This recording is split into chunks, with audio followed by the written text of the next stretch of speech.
Good afternoon, everybody, and welcome to Rhyme of the Times for the week ending the 24th of May 2025. Gary shows contrition, but the BBC makes the decision to end his career in television. There's a revision in the West's position of supporting Netanyahu's mission to batter Hamas into submission, while in addition causing Gaza's demolition.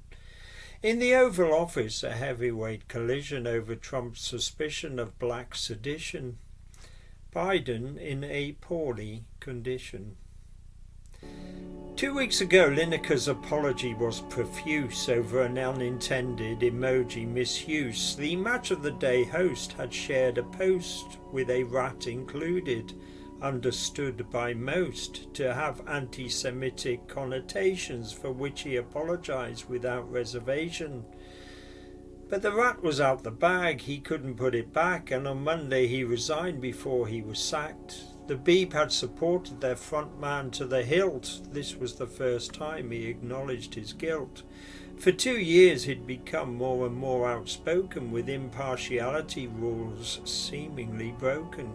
But his employers backed away and continued to resist the clamour for the presenter to be dismissed.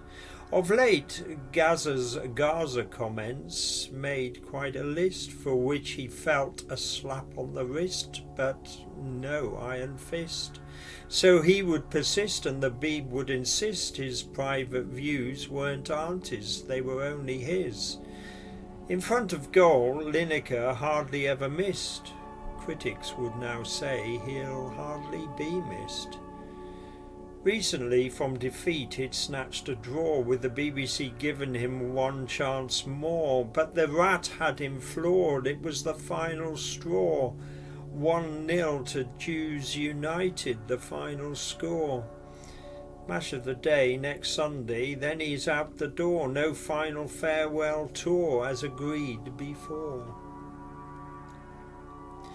Because of October 7th, 2023, Israel has trashed Gaza with near impunity. Blind eyes in the West have been turned in their millions to the horrific bombing of innocent civilians. When compared to Hamas, callous and medieval, Netanyahu always wins as the lesser evil. But on Wednesday, David Lammy took to the floor as the Foreign Secretary implored war no more. With impassioned passion, Lammy gave a lion's roar. The Commons hadn't heard Dave sound like this before. From all sides of the House there was much teeth gnashing. Politicians handed Benji a real tongue lashing. With powerful delivery and faces ashen, British support for Israel could be heard crashing.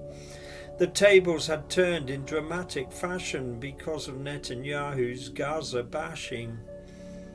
Our country, it seems, had finally lost patience, along with most other allied nations.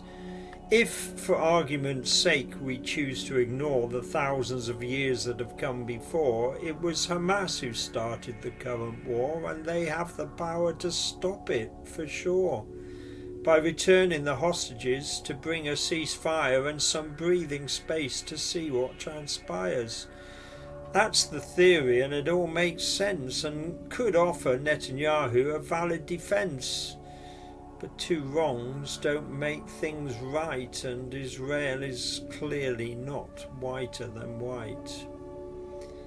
In the Oval Office, the blonde bulldozer hosted South African President Ramaphosa. Thursday's meeting began quite calm, even groovy, until the lights were dimmed and on came a movie. Julius Malema in SA makes a lot of noise, but remains very much a marginal voice. Now Trump inadvertently had given him the chance to showcase on screen his war dance and subversive chants. Trump's message he wanted his guests to understand was that whites are being persecuted throughout his land, and still there was more, with still pictures shown of rows of crosses of people unknown. The United States President claimed that they were graves of white farmers, victims of murder. Ramaphosa managed to keep a cool head, but if his skin had been white it would have turned red. As it was, he asked in a calm, measured tone, where exactly was that graveyard he'd just been shown? Trump ignored him and produced news cuttings instead of murders of white farm owners, or so he said. After this most toe-curling of events, doubts were raised about Trump's evidence. But many people, including Elon Musk's dad, affirmed that things in South Africa are bad, saying Trump was right to highlight the whites' plight, which has got worse since the height of apartheid.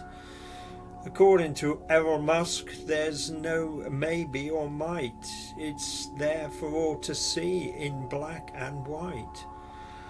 What is certain is that an Oval Office invitation has become a poisoned chalice full of trepidation.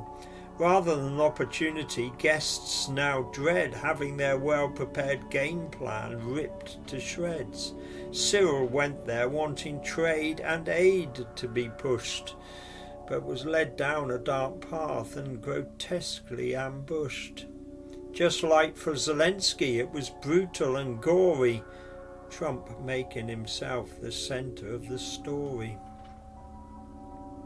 Since last July, when Joe Biden lost sight of his goal to have a second shot at the presidential role, when he passed the baton to Kamala to lose in the poll, his party has done much searching of its soul, particularly the apparent decision to withhold the extent of Joe's mental decline taking hold, and he himself had been dragged over the coals for not listening when told he was getting too old. But on Sunday a new story was about to unfold. He has prostate cancer, and though he was being bold and saying the illness is being controlled, there was untold concern and warmth on the whole, Joe and his family being supported and consoled.